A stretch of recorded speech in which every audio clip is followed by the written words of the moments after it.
अगर आप ब्रह्मचर्य शुरू करते हैं और हर बार 5 दिन, 7 दिन या 10 दिन के बाद आप और आपका ब्रह्मचर्य दोनों ही टूट जाते हैं, तो सबसे पहले एक बात समझ लीजिए कि इसका मतलब यह नहीं है कि आप कमजोर हो या आपके भीतर आत्मनियंत्रण की कमी है। असल समस्या यह है कि आप एक गलत चीज को नियंत्रित करने की कोशिश कर रहे हो। ज्यादातर लोग मानते हैं कि ब्रह्मचर्य केवल इच्छा शक्ति से चलता है। जितना ज्यादा मन को दबाओ, जितना ज्यादा खुद को रोक लो, उतना आगे बढ़ जाओगे। लेकिन जरा खुद सोचिए, अगर यह सच होता तो जो लोग पढ़ाई में अनुशासित हैं, जो लोग रोज व्यायाम करते हैं, जो नियमित दिनचर्या का पालन करते हैं, तो ऐसे लोगों का ब्रह्मचर्य तो कभी टूटना ही नहीं चाहिए। पर वास्तविकता यह है कि ऐसे लोग भी संघर्ष करते हैं। मैंने सैकड़ों लोगों की टिप्पणियां पढ़ी हैं, कमेंट्स पढ़े हैं, उनकी समस्याओं को समझने की कोशिश की है। कहानी हर किसी की अलग होती है, लेकिन पैटर्न लगभग एक सा ही होता है। कोई कहता है 6 दिन बाद टूट जाता है, कोई कहता है 9 से 10 दिन में दबाव बहुत बढ़ जाता है, कोई नाइटफॉल के बाद अपराध बोध में चला जाता है और फिर वही चक्र शुरू हो जाता है।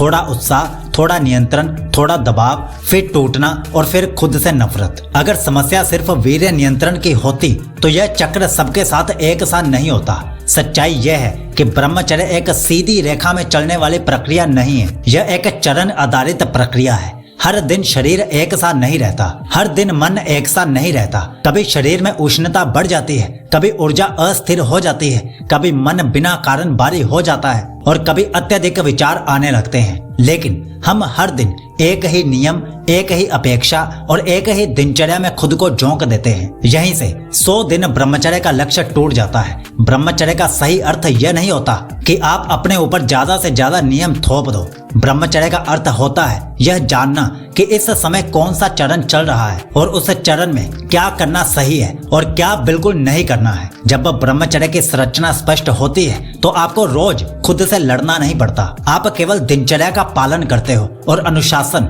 अपने आप विकसित होने लगता है। मैंने यह बात पहले अपने जीवन में समझी, अलग अलग चरणों के अनुसार अलग अलग दिनचर्या बनाई। जब देखा कि यही भ्रम लगभग हर किसी के साथ हो रहा है तो उन्हीं दिनचर्याओं को एक संरक्षित यात्रा में मैंने बदल दिया। इसीलिए सीकलॉजी की 100 दिन की ब्रह्मचर्य यात्रा बनाई गई है। यह कोई प्रेरणात्मक कार्यक्रम नहीं है, यह एक ऐसी यात्रा है जिसमें आपको रोज यह तय नहीं करना पड़ता कि आज क्या करना है।